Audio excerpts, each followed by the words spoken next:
To Saxon, this is 6th grade. We're doing lesson 66 today.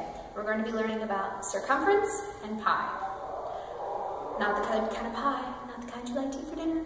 We're back to learning about circles.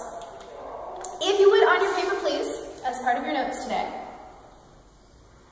draw yourself a circle. Just as a reminder, this is lesson 66.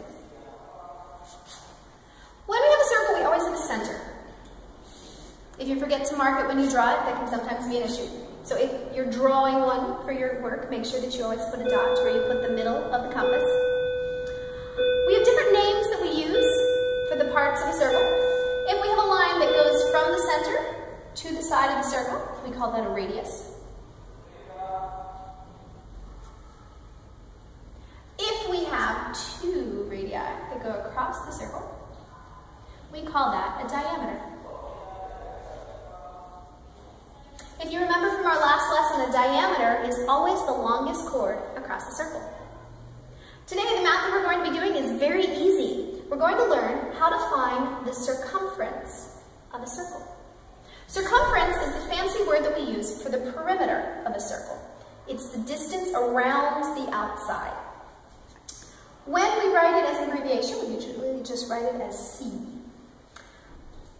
But if you're going to be writing it out, it is spelled C-I-R-C-U-M-F-E-R-E-N-C-E.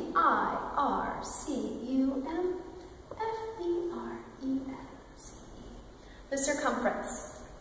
Circumference is the distance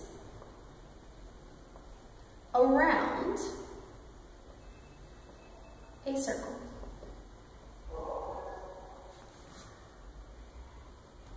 To find the circumference of a circle, there's a very easy and short formula.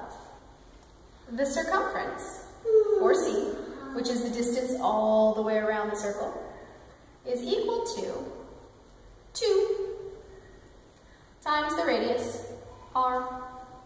Here's our radius. We're going to call that r today. Times pi. We'll talk about pi in just a minute. The other way to write this is, if you notice, 2 radius have another name. They're called a diameter. The other way to write this formula might be the circumference equals 2 r's, which are a diameter.